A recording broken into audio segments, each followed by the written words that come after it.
Selamat siang teman-teman sekalian. Kita akan membahas mengenai filsafat pendidikan.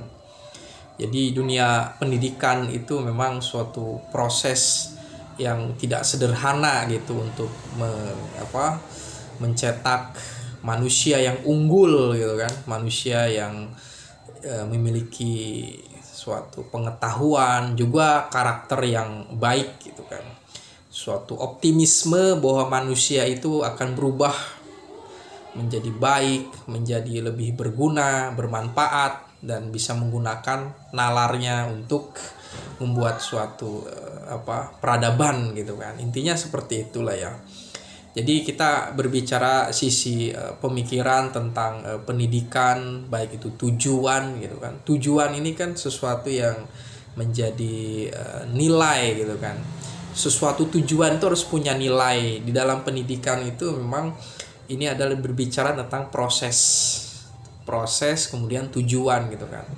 Jadi ada sesuatu yang diaktualisasikan di dalam dunia pendidikan. Bisa saja gagal sampai tujuan, atau mandek, atau istilahnya berusaha sampai kepada tujuan itu gitu kan.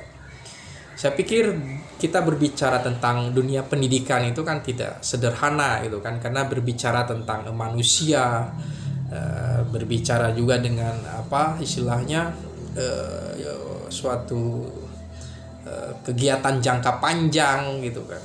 Ya sebenarnya esensinya dari pendidikan itu kan manusia itu harus belajar bukan hanya di dalam pendidikan formal, tapi dia sepanjang hidup dia gitu kan. Manusia harus mengasah nalarnya, memahami sesuatu kenyataan. Kemudian dia juga harus mengkombinasikan dengan pengalaman hidup. Bagaimana dia bisa menyelesaikan persoalan hidupnya, baik persoalan ekonomi, masyarakat, atau kegelisahannya secara pribadi, misalnya gejala psikologis gitu kan. Di dalam filsafat pendidikan kita mengenal misalnya tentang filsafat pendidikan, realisme, idealisme, konstruktivisme, kemudian ada perennialisme gitu kan. Jadi kita berbicara bukan tentang bagaimana mengajar orang, bagaimana menyusun kurikulum, bagaimana evaluasi kurikulum, bagaimana organisasi kurikulum. Kita tidak berbicara tentang itu detail seperti itu. Yang kita bicara di dalam filsafat itu adalah bagaimana menyelesaikan persoalan pendidikan gitu. Jadi filsafat itu harus bisa membahas atau memberikan solusi terhadap persoalan pendidikan. Meskipun ya tidak sesederhana juga filsafat bisa menyelesaikan suatu persoalan di dalam pendidikan. Tapi yang namanya filsafat itu kan sesuatu cara berpikir untuk melihat esensi masalah, melihat apakah metode dan metodologi di dalam pendidikan itu bisa sampai atau bisa menghasilkan sesuatu yang produktif gitu kan. Jadi di dalam filsafat itu ada paradigma gitu kan. Ya paradigma ini kan dibangun oleh suatu kesadaran ya. Kesadaran ini dibangun oleh suatu pemahaman subjek terhadap pengetahuan dan informasi gitu kan. Pengetahuan. Jadi betapa penting yang namanya SDM ya, sumber daya manusia gitu kan. Jadi si manusia ini nih, pendidik termasuk muridnya juga harus memiliki pemahaman, harus memiliki suatu informasi. Ya itulah fungsi dari pendidikan itu adalah mentransfer pengetahuan yang bisa membentuk etik dia gitu kan. Setelah itu adalah hadirnya suatu kesadaran gitu kan.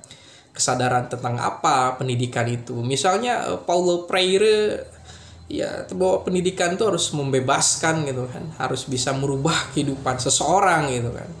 Dari yang tertindas, dari yang tidak maju, tertinggal, dia harus bisa maju hidupnya gitu kan. Sehingga ya evaluasi atau istilahnya standar dari suatu keberhasilan pendidikan itu dari itu gitu kan. Apakah suatu masyarakat dengan pendidikan itu bisa merubah nasibnya gitu kan. Awalnya dari buruh petani misalnya menjadi pegawai pabrik, dari pegawai pabrik misalnya menjadi seorang wira swastawan, itu kan harus sesuatu yang evolutif gitu kan. Pendidikan itu seperti itu. Jadi filsafat pendidikan realisme itu mengajarkan ya sesuatu yang penalaran, suatu sikap subjek untuk memahami realitas gitu kan. Suatu realitas yang dibangun oleh suatu kenyataan gitu kan.